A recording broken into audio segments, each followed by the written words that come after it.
Hi, everyone. Welcome to AnewZ. I'm Anita Sharma. We are here in beautiful Paris, France, at the International Astronautical Federation. And I'm very pleased now to be joined by the head of the Australian Space Agency and also the vice president of the IAF, Enrico Palermo. Yeah, thanks for interviewing and chatting today, Anita. You bet. I'm really looking forward to this discussion. I know it'll be a robust one. Let's first start with the momentum here at the conference. Everyone really seems energized about the goings-on, if you will. Yeah, so here at the spring meetings is a chance to really take stock of the IAF's activities globally. So the bureau in which I sit meets twice a year here at IAC, and it's a chance to reflect on 2024, which was a huge year with the International Astronautical Congress in Milan, and we're looking forward to Sydney later this year. But we continue to be in a phase of rapid commercialisation in space around the planet, and also really a next phase of global space exploration. And I want to dive deep into that, no pun intended, but let's talk a little bit more about Sydney hosting the ISC later this year. Speaking of momentum, how energized are you all in welcoming the team, the global team, to your city? Yeah, we're incredibly privileged to be hosting IAC in Australia again. This is the world's premier event that brings together the global space community. We can see up to 10,000 people descending on Sydney for IAC, and we see it as a chance to do a few things. One, tell the journey of Australia has had in space, because things like the Australian Space Agency were announced at a prior IAC. But really bring the community to understand the opportunities and challenges in our region around Australia from space. How can we use space to deal with some challenges with climate mitigation, to security, to things we need for communications? And so we're really excited to have them welcome the global community, and that's a big part of the discussions here in Paris this week. How would you describe Australia's role in terms of evolving in the global space industry? How would you answer that? What would Australia's role be? I'd start with our history. Actually, we have a very proud history as a space nation. We were one of the first nations to launch a satellite into space from our own territory, and then we've supported deep space exploration with communications for the likes of NASA and the European Space Agency for more than half a century. And so we've been there when milestones have been achieved, such as the first lunar landing. I'm very proud of that. And then we provide expertise in analysing Earth satellite data, images of the Earth. How can we use that for monitoring floods or understanding the threat from bushfires? But we've also realised there's more we can do and more we can contribute. So we have a very dynamic and rapidly growing commercial space ecosystem in Australia that is bringing expertise from our mining sector. How can we translate the expertise we have in remote and autonomous operations to space operations on the moon and beyond? To how do we bring our expertise in space medicine to support global space agencies, to leverage in the wonderful view of the sky we have in Australia to help understand how space is getting more congested, for example. How about leveraging collaborations? I'm sure you've got a strong team with the Australian Space Agency, but a key word that I'm hearing here at the conference is collaborations and collaborations with other space agencies. You're quite busy in that area, are you not? Yeah, one of the reasons the Australian Space Agency was formed was to be that front door to the world, to work with our counterpart space agencies. It's often said that space is a team sport, and it's true. There's complementary capabilities around the world that come together to deliver some pretty important capabilities for citizens across our planet. And so we focus on some key partnerships in our region and beyond. Again, some of those have been in place for 50 plus years, but some new ones are developing, such as our relationship with India, a close partner, a comprehensive strategic partner for Australia. We're supporting them, for example, on their inspirational Gaganyaan human spaceflight missions with tracking facilities and crew recovery options, and we've also invested, the Australian government has invested in how can we bring Australian and Indian startups and SMEs together to collaborate on space missions, and we have similar programs with other partners around the planet. Yeah, that's interesting. India also came up with that extraordinary landing on the South Pole. I was asking you off camera about your relationship relationship with India. You mentioned startups. How critical is that to sort of foster that next generation, the talent that's hungry, presumably young, that wants to contribute? How does Australia, how do officials and your colleagues help promote that culture to bring ideas to fruition?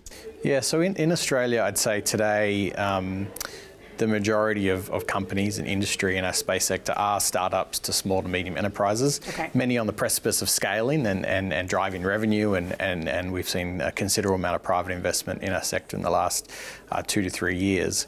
Yeah. From an official's perspective, it's very much, it was in the DNA of the Australian Space Agency from the beginning to how do we develop a growing and responsible and thriving space industry. So we've always been laser focused on creating the conditions for innovation, creating the conditions for these companies to grow. We do that through responsible regulation. We do it through various grant programs that allow companies to advance the state of their technology, maybe get it to space to demonstrate so that they can sell contracts. And so we are focused as an agency on what are those right conditions to grow the sector and grow it in a responsible way.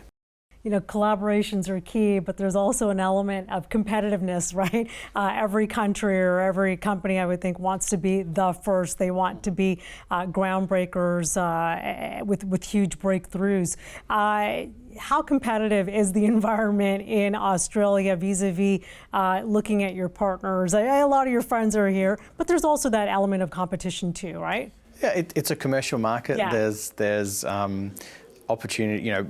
Space is woven through the fabric of our economies on the planet. It's woven through society, right? From GPS to navigation to comms to, you know, signals to drive our financial transactions to weather and disaster management. So you know, there's global markets for these, and Australian companies compete in those global markets. But they also collaborate. As I said, space is a team sport. Yeah. Often, you know, if you think about launching a satellite, if it's not it orbits the planet.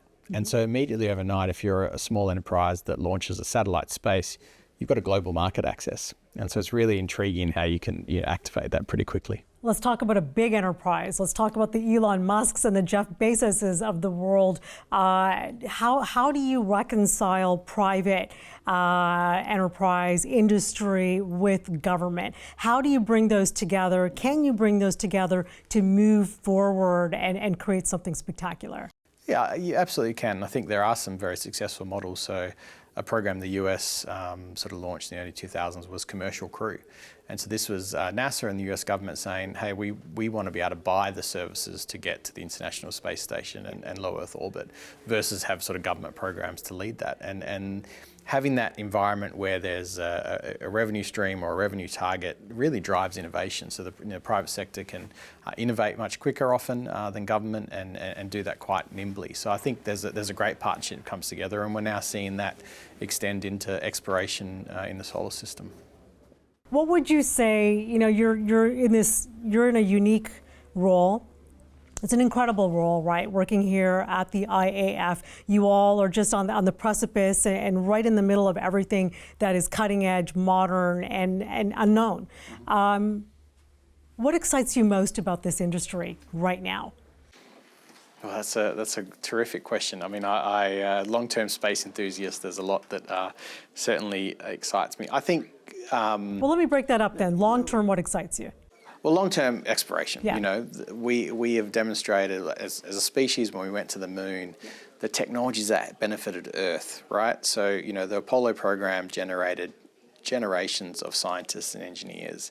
It developed technologies on Earth that we use, such as water purification, fire retardant. So we know that when we step into that void and we explore, the spin back to Earth is incredible. And so we need to keep exploring to make life here better on Earth. I think shorter term, we're seeing the rapid commercialization of low Earth orbit. So there's companies working on commercial space stations, you know, and I think an area we're particularly interested in Australia is leveraging the microgravity environment. So when you're in orbit, you don't have that, you know, the G vector pulling down. Yeah. And so that means your chemical and biological processes can really act differently, because you've got that dominant G vector missing, so it allows the way chemicals mix or the way they combine to change in the physics, and so you can create crystals for pharmaceuticals. And most recently, we saw Varda Space Industry, a US company, return a capsule into South Australia. And they were using that as a way to see how we can improve medicine delivery. And that's sort of the tip of the iceberg of the science, the engineering we can do in the microgravity environment. Enrico, it's pretty busy up there right now, though, isn't it? So when you all are trying to do your research, and this is fascinating research so far that you all have uncovered, how do you battle for that space in space? There's so much activity. There's so much traffic in space now. Yeah, I mean, every 1 or 2 days there is a launch to space globally. Wow. That's sort of the rate of launch, and 50 to 100, if not more, satellites going up a week. Yeah. And so we need to think about it. It's a global challenge, and it needs sort of a global response. So how do we do that in a responsible way and a sustainable way? Because we need to protect access to space. Without access to space, we don't really know what's happening on our planet, whether it's weather or climate change or security. So we need to make sure that we continue to go to space in a responsible way, and that's something the global community through various forums like the UN are looking at. Yeah, we talk about sustainability on Earth, but there's also that sustainability factor when you leave Earth, right? That's right. Yeah. And that's opportunity as well. There's markets developing on space traffic management. How do you coordinate? How might you deorbit things that maybe can't deorbit themselves? How can you do inspection and rendezvous the insurance markets? And so it's with sort of that challenge is also a market opportunity developing. I'd be remiss if I didn't ask you about AI. We talk about deploying humans, using human intelligence. What can AI offer? You're smiling. What can AI offer in this particular area? There's many areas. Okay. So one example is you have satellites taking images of Earth, and you have to send a lot of that data down to Earth and then process it. Correct. There's many companies doing sort of AI compute at the edge. So they're processing that data in space, taking the critical data, and then you're setting down bits of data instead of megabytes or gigabytes of data. Right. So that's one application. The other is we have decades and decades of Earth observation data that can train models to look at physical processes on the Earth, and I think that's an area that's going to continue to accelerate. But, like every industry, your design practices, your optimization practices are going to benefit from these tools. Well, yeah, I want to thank you so much for talking with us here at AnewZ. As you know, Baku hosted the Congress a couple of years ago. It's a wonderful Congress. It was. Your reaction, how has that moved forward? Have we seen developments come from the conversations that were taking place there to the present day? Have we seen fruition of ideas?